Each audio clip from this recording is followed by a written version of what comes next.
अस्सलाम वालेकुम जी। Welcome to safe haven forex. और आज हम बात करने वाले हैं चेंज ऑफ करेक्टर के बारे में। लेकिन ये change of character normal change of character नहीं है। नॉर्मल सा मतलब ये है कि हमारे पास हर स्ट्रेटजी में कुछ ना कुछ डिफरेंट चेंज ऑफ करेक्टर की या ब्रेक ऑफ स्ट्रक्चर की जो है ना कन्फर्मेशंस होती हैं।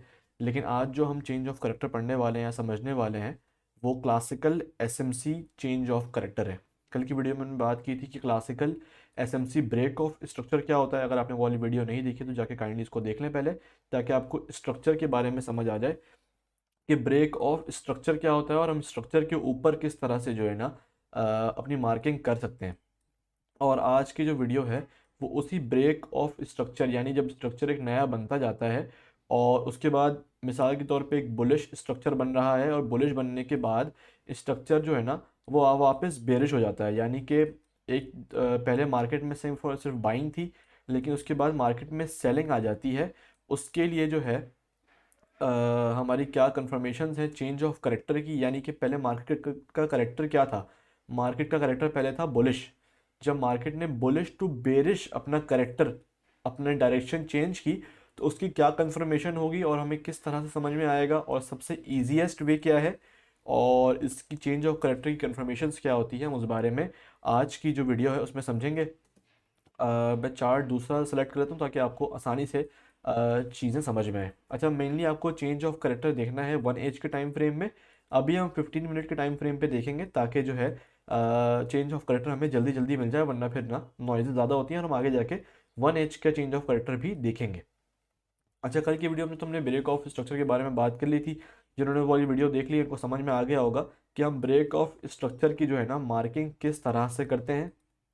थोड़ा सा मैं बता देता हूँ उस तवार से भी कि हम देखते हैं सबसे हाईएस्ट हमारे जो है ना विक हमारी या कैंडल कहाँ पर बनी हुई है। उसके बाद दो कंसेक्यूटिव रेड कैंडल्स चाहिए होती हैं, वो बन गई। मार्केट ने क्लोजिंग दे दी, मार्केट ने क्लोजिंग इस लेवल पर दी। इसके बाद दो रेड कैंडल्स चाहिए होती हैं हमें, विक के नीचे क्लोजिंग चाहिए होती है ब्रेक ऑफ स्ट्रक्चर को मार्क करने के लिए। हमने उसको मार्क किया। उसके बाद देख लिया हमारे पास जो है ना कैंडल की क्लोजिंग जो है ना वो यहाँ पर हुई हुई है।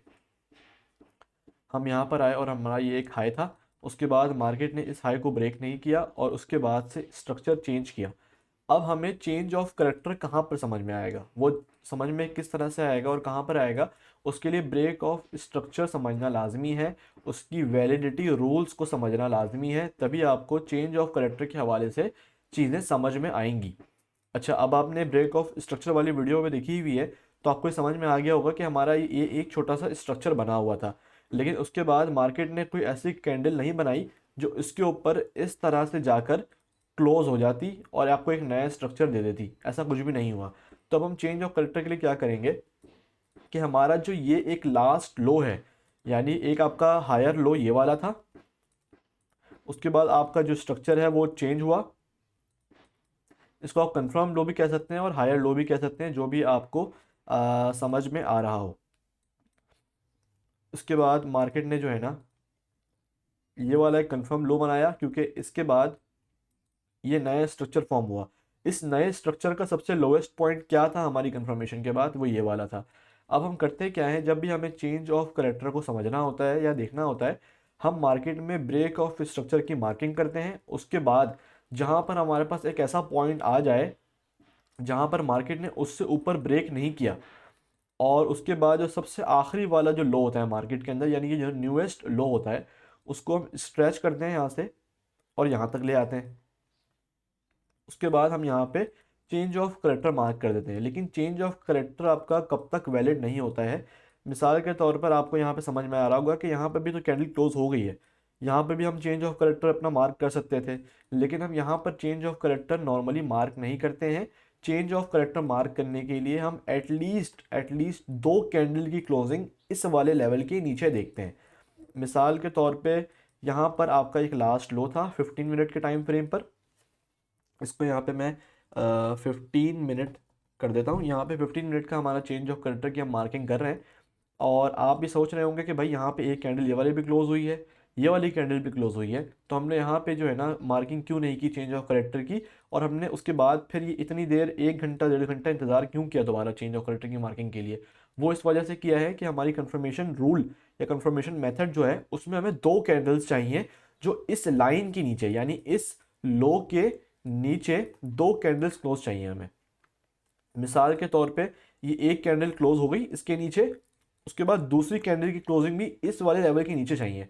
अब वो भले से बुलिश हो बेरिश हो, ये वाली कैंडल यहाँ तक होती या यहाँ तक होती, हमें उससे कोई गर्ज नहीं है, उससे कोई मकसद नहीं है। हमें इस वाले लेवल के नीचे कैंडल की क्लोजिंग चाहिए। ये वाली जो ब्लू कैंडल है यानी जो ग्रीन कैंडल हमारे पास है, वो इस तरह से भी अगर बनती, समझाने के लिए अर्ज कर रहा हूँ कि अगर इस तरह से भी बनती और इस वाली विक के नीचे क्लोज होती, इस वाली विक के नीचे क्लोज होती, तब भी हमारा ये जो है ना चेंज ऑफ करेक्टर वैलिड होता, क्योंकि हमें सिर्फ इस लाइन के नीचे 2 कैंडल की क्लोजिंग चाहिए। हमें ये गर्ज नहीं होना चाहिए कि ये वाली कैंडल बेरिश वाली हो, यानी कि रेड कैंडल हो या फिर ग्रीन कैंडल हो। लेकिन जो फर्स्ट कैंडल है ऑब्वियसली अगर इसके नीचे क्लोज कर रही है तो वो बुलिश यानी कि बेरिश चेंज ऑफ करेक्टर के लिए वो रेडी कैंडल होगी। मार्केट ने नीचे की तरफ क्लोज किया जब भी आपका बेरिश मूव या बेरिश मोमेंटम आपको समझ में आएगा। और यहाँ पे देखें उसके बाद इस लेवल के बाद मार्केट ने एक और कैंडल क्लोज कर दी, भले से इसके ऊपर इसने क्लोजिंग की लेकिन इस लेवल के नीचे तो है ना। इससे हमारे पास ये कंफर्मेशन आ गई, वैलिडिटी आ गई कि अब जो हमारा चेंज ऑफ करेक्टर हुआ है ये कंप्लीटली वैलिड है। उसके बाद आप ये देखें कि मार्केट ने 15 मिनट का चेंज ऑफ करेक्टर किया, उसके बाद डायरेक्टली कितना बड़ा एक जो है ना वन डायरेक्शन मूव दिया इसने 200 पिप्स का करेंसी पेयर में ऑब्वियसली 200 पिप्स बहुत ज़्यादा होते हैं। तो आपको ये चीज़ समझ में आ रही होगी कि हमारा चेंज ऑफ करेक्टर समझने का मकसद क्या है और उसको प्रॉपरली समझना क्यों ज़रूरी है और आपकी ट्रेडिंग में कितना इंपॉर्टेंट रोल ये अदा करता है। ये हमने देखा 15 मिनट का चेंज ऑफ करेक्टर। 15 मिनट का हमारा चेंज ऑफ करेक्टर हम इसको मार कर रहने देते हैं ताकि हमें समझ में आ जाए। अच्छा ये छोटे टाइम फ्रेम का चेंज ऑफ करेक्टर था, इसको भी हम मान सकते हैं, लेकिन जनरली हम देखते हैं बड़े टाइम फ्रेम का चेंज ऑफ करेक्टर जैसे कि 4H में। लेकिन 4H में आपको ये दिख रहा होगा कि मार्केट अभी भी बुलिश है। यानी अगर आप ब्रेक ऑफ स्ट्रक्चर मार्क करते हैं, यहाँ पे होने के बाद हमारे पास कोई भी ऐसी जगह नहीं है जहाँ पे 2 रेड कैंडल्स हो कंजेकेटिवली। तो हम यहाँ पे इन लेवल्स से इस वाले एरिया से जो है ना मार्केट को अभी भी बुलिश ही देख रहे हैं। लेकिन क्योंकि हमारे पास 15 मिनट में चेंज ऑफ करेक्टर हो गया था, इसलिए हम इस वाले लेवल पर जब तक मार्केट हमारे कुछ इस वाले लेवल्स पर आती है, इस वाले लेवल्स पर आने से पहले पहले जो ये इतना बड़ा इम्पल्स मूव होगा हमारा, इसमें क्या हम ट्रेड नहीं करेंगे। यानी कि अगर मार्केट ने 7 दिन तक जो है ना बेरिश मूव दिया है तो क्या हम इन 7 दिनों में ट्रेड नहीं करेंगे? ऐसा नहीं हो सकता। तो जाहिर बात है फिर हम छोटे टाइम फ्रेम में देखते हैं कि मार्केट ने अगर एक चेंज ऑफ करेक्टर बेरिश दे दिया है और हमारा बाइंग का एरिया नीचे कहीं पे बना हुआ है, तो तब तक हम जो है ना मार्केट में सेलिंग देखते हैं। लेकिन फिर भी हम अगर थोड़ी सी और कंफर्मेशन के लिए वेट करें और देखना चाहें तो हम ये कर सकते हैं कि यहाँ पर हम आए, हमने यहाँ से जो है ना आप चाहें तो उसको भी मार्क कर लें, वरना नीड नहीं है, आपको बस लास्ट लो एक देखना है। तो हम यहाँ पर आए, हमने यहाँ पे एक मार्किंग की, उसके बाद 2 कंसेक्यूटिव रेड कैंडल्स हमें यहाँ पे देखने को मिल रही हैं। इसकी क्लोजिंग यहाँ पे हुई है, इसकी क्लोजिंग इस वाले लेवल पर हुई है। हमने मार्केट का सबसे लोवेस्ट पॉइंट मार्क किया 1H के अकॉर्डिंगली। उसके बाद इसकी क्लोजिंग क्योंकि यहाँ पर हुई है और यहाँ पे उसके बाद 2 रेड कैंडल्स ऊपर हैं, तो हमने ये वाला हिस्सा मार्क किया और यहाँ पर मार्केट ने इसके ऊपर कहीं क्लोजिंग नहीं की है। तो हमारा जो सबसे लोवेस्ट पॉइंट था मार्केट का वो ये वाला था। हमने यहाँ पर आकर इसको इस तरह से स्ट्रेच किया। चेंज ऑफ करेक्टर हमारा इस वाले कैंडल पर भी नहीं हुआ है। जैसे हमने देखा कि हमारी दूसरी कैंडल की क्लोजिंग, हालांकि एक कैंडल जो है ना होने के बराबर ही है, लेकिन हमने देखा कि भाई 2 रेड कैंडल्स की क्लोजिंग हो चुकी है या 2 कैंडल्स की क्लोजिंग हो चुकी है, एक रेड है और एक ग्रीन कैंडल हो, ब्लू कैंडल हो, पिंक हो, रेड हो, जो भी कैंडल हो, बस आपने क्लोजिंग देखनी है इसके नीचे होनी चाहिए। उसके बाद हमने ये वाली कैंडल देखी, ये भाई नीचे क्लोज हो गई है। उसके बाद तीसरी कैंडल देखें तो आपको समझ में आ जाता है कि इतना ज़्यादा वॉल्यूम मार्केट का बेरिश मोमेंटम में है। तो हमारा यहाँ पे जो है ना चेंज ऑफ करेक्टर जो है आपका वो वैलिड हो जाएगा। यानी यहाँ पर 15 मिनट ने भी कंफर्म कर दिया और यहाँ पे 1 आवर ने भी कंफर्म कर दिया कि आपका चेंज ऑफ करेक्टर अब वैलिड है। बड़े टाइम फ्रेम में चेंज ऑफ करेक्टर जब वैलिड हो जाता है तो उसका मतलब ये होता है कि 5 मिनट और 15 मिनट बहुत पहले ही हमारे बेरिश मोमेंटम में जा चुके थे।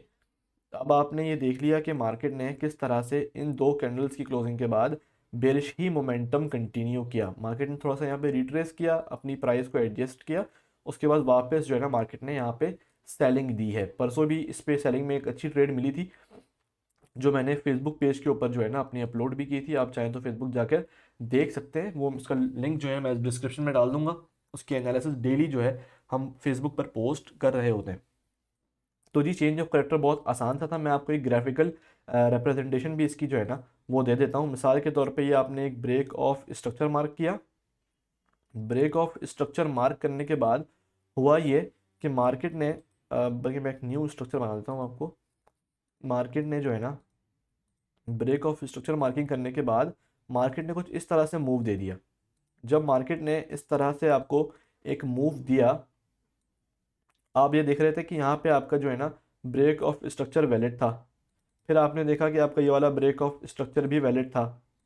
लेकिन जैसे ही आपने यहाँ पे देखा कि आपका एक लास्ट लो था, एक हायर लो बना हुआ था, और हायर लो के बाद मार्केट ने यहाँ पे इसके नीचे क्लोजिंग कर दी। लेकिन नीचे क्लोजिंग की शराइत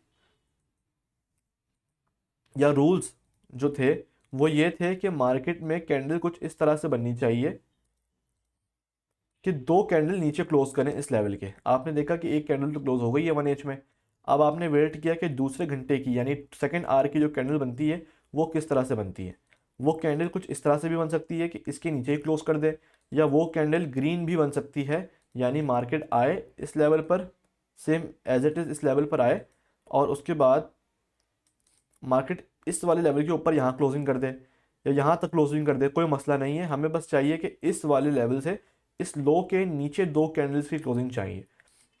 जैसे ही हम ये देखेंगे तो हमें समझ में आ जाएगा कि यहाँ पे हमारा जो चेंज ऑफ करेक्टर है वो वैलिड है। इसलिए जो है हम यहाँ पर उसको वैलिड लिख देते हैं कि हमारा जो चेंज ऑफ करेक्टर है वैलिड हो गया है। अब हम मार्केट में सेलिंग अपॉर्चुनिटीज़ देख सकते हैं, लेकिन आपने ब्लाइंडली ट्रेड नहीं करना है चेंज ऑफ करेक्टर के ऊपर, क्योंकि हमारे पास जैसे कि आप ये देखें, अब हमें सबको दिख रहा है कि यहाँ पे हमारा 1H, 15 मिनट, 5 मिनट, 1 मिनट सब के सब बेरिश है। लेकिन हमें ये भी देखने की ज़रूरत है कि यहाँ पे जो हमारा बड़ा टाइम फ्रेम है, यहाँ पे एक छोटे ऑर्डर ब्लॉक्स बने हुए हैं, और मार्केट मोस्ट प्रॉब्ली आप कल या परसों की जो फेसबुक पे एनालिसिस आएंगे उसमें ये देख रहे होंगे कि मार्केट यहाँ से एक छोटे से रिएक्शन दे रही है। अगर मार्केट ने स्टिल बेरिश जाना है तो मार्केट फिर इस लेवल को, यानी कि जो 4H का लास्ट लो है, इस वाले लो को मार्केट ने ब्रेक करना पड़ेगा, ताकि मार्केट इसके नीचे दो कैंडल क्लोज करेगी और हमारा बेरिश मोमेंटम कंटिन्यू हो जाएगा। और फिर हम 1 डे के टाइम फ्रेम पर स्विच करेंगे और देखेंगे कि हमारे यहाँ पर कोई ऑर्डर ब्लॉक या कोई इस तरह की मोमेंटम हमें देखने को मिलती है या नहीं मिलती है। Last December to January market ने पूरा बेरिश मूव दिया था। उसके बाद 3-4 दिन के अंदर ही मार्केट ने पूरी 1.5 महीने की जो बेरिश लिक्विडिटी थी उसको डिस्प्लेस कर दिया था, एक्सक्लूड कर दिया था मार्केट से, और अब मार्केट ने एक बड़ा मूव देने के बाद वापस नीचे की तरफ कंटिन्यू कर लिया है।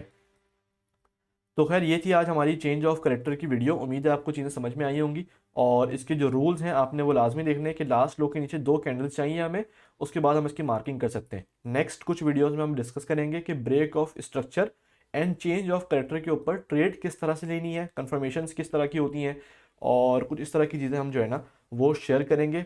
उसके बाद वाली जो वीडियो आने वाली है वो इस तरह से होगी कि बिटकॉइन हमारा, जो बिटकॉइन ने हमारा मूव दिया है इस वक्त, वो बहुत ज़्यादा बेरिश मोमेंटम में बिटकॉइन जो है ना वो है। इसकी भी एनालिसिस और दीगर चीज़ें हमने फेसबुक पर जो है ना वो अपलोड की थी। डिस्क्रिप्शन जो है ना हमने पूरी डाली हुई है, वो भी आप देख सकते हैं जाकर। ये जो है ना एक बिटकॉइन का ओवरऑल आउटलुक था हमारा, तो इसको भी देख सकते हैं। बाकी इसका जो लिंक है मैं डिस्क्रिप्शन में डाल दूंगा, आप उसको फॉलो लाजमी कर लीजिएगा।